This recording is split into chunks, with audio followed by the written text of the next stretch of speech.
What's up tout le monde, bonjour et bienvenue à un nouvel épisode de True Talk. Est-ce que vous avez remarqué?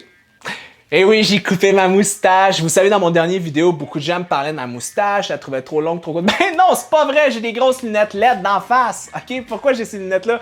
Parce que aujourd'hui, je vous parle de la mélatonine. C'est quoi la mélatonine? C'est l'hormone qui va t'aider, toi qui m'écoutes, là, à dormir. C'est pas la seule hormone qui va t'aider à dormir, mais ça va venir dans le processus de. Donc, comment aider à faire de la mélatonine? Ben, number one thing, la chose la plus importante, c'est d'éliminer les lumières bleues, les blue lights. C'est quoi une lumière bleue? C'est genre ça, les lumières de ton téléphone, c'est la lumière de l'ordinateur, c'est toutes les lumières artificielles qui viennent dedans tes yeux. C'est la lumière de mon néon que j'ai d'en face en ce moment. Ce que ça fait, c'est que ça vient inhiber la mélatonine, tout ça. OK? Ça m'empêche de produire la mélatonine. Dans le jour, pas de problème.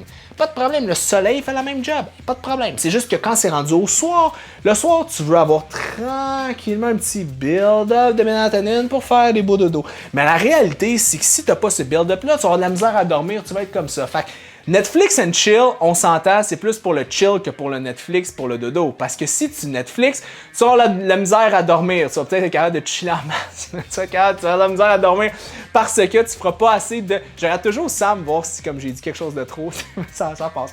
Fait que c'est de cette façon-là que tu vas être capable de faire de la mélatonine. Donc, un des trucs que je peux te donner, premièrement, le soir, c'est de couper toutes tes sources de lumière. Avoir des lumières un peu plus jaunâtres. Tamiser, moins de gros néon, tu sais, brosse-toi les dents tôt pour pas avoir l'espèce de grosse lumière de la salle de bain dans le visage. Le deuxième des choses, tu peux porter des lumières comme ça. C'est des lumières, des blue blockers, tu peux trouver ça sur Amazon, tu peux trouver ça un petit peu partout, qui aident à bloquer quasiment 90% les lumières bleues. Faites le test, portez ça une soirée, écoutez la télé avec ça, vous allez vous endormir plus rapidement que si vous écoutiez une télé sans ça. La deuxième des choses, pour faire plus de mélatonine, c'est les contrastes de température. Le bain très chaud et une douche fraîche, ou sinon une douche chaude et une chambre fraîche. OK?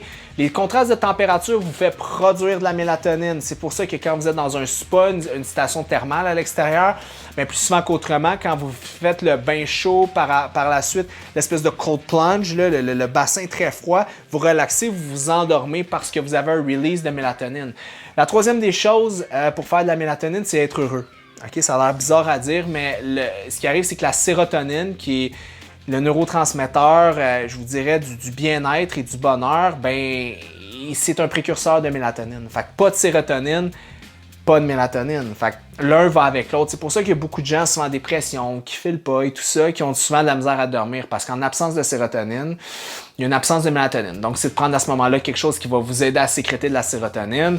Ça peut être sous forme de supplément, ça peut être alimentaire, ça peut être juste d'avoir une vie qui est plus fulfill, qui est plus remplie de ce que vous voulez accomplir. Ça sera pour une autre vidéo sur le développement personnel, mais somme toute, je vous dirais que c'est ça. Donc, voici les trucs pour être capable de faire plus de mélatonine. Parce que si vous passez à côté de ça, vous allez passer à côté de quelque chose qui est gros. Puis là, il y a des gens d'entre vous qui vont me dire « Ouais, mais attends, Félix, je peux acheter de la mélatonine en épicerie ou en pharmacie? » Oui, mais le problème, c'est que souvent, quand vous allez être en pharmacie, vous allez trouver des gros dosages. Le minimum, souvent, qu'on peut trouver, c'est du 3 mg, qui est, à mon sens, très élevé. Ça peut aller du 5, du 10 mg. Si tu as besoin de prendre 5-10 mg de mélatonine pour dormir, j'investiguerais, dis-je, ailleurs. Okay? C'est bon de la mélatonine en supplément pour un jet lag, un décalage horaire pour essayer de te revirer de bord, tu travailles de jour, de nuit, mais sinon, c'est pas optimal. Tu peux opter pour une mélatonine en supplément qui est en microdosage, 250, 500, 750 microgrammes, combiné à d'autres ingrédients actifs pour créer une synergie pour t'aider à faire des beaux dodos. Et aussi, c'est important de trouver une mélatonine qu'on dit time release, qui est libérée sur 7 heures. Pour avoir un pic, puis que tu te réveilles après, puis que tu sois plus capable de dormir, puis que ton cerveau spinne. Fait que c'est juste d'avoir une bonne approche. Je peux consulter un spécialiste, quelqu'un qui s'y connaît. Il faut me parler à moi, il faut parler à quelqu'un d'autre. Sinon, un bon livre que je vous recommande, Why We Sleep, un livre extrêmement intéressant sur le sommeil. Il y a des podcasts là-dessus aussi, mais bref, tout ça pour dire que la mélatonine, c'est une des hormones les plus importantes qu'on ne connaît pas encore assez. Ça va travailler au niveau du anti-aging. Il y a plein de choses. On est au balbutiement des connaissances par rapport à la mélatonine et je pense que dans les 20, 30, 40 prochaines années, on va découvrir encore plus de bienfaits de la mélatonine et du dodo. Donc, c'était Félix Daigle et ses lunettes de cycliste des années 80 qui vous dit bonne nuit. N'oubliez pas de liker mon vidéo, le partager. N'oubliez pas surtout de laisser un commentaire. Toi, est-ce que tu dors bien? Et partage la vidéo à 5 de tes amis. Sur ce, je vous souhaite une bonne nuit, une bonne soirée et à la prochaine. Bye!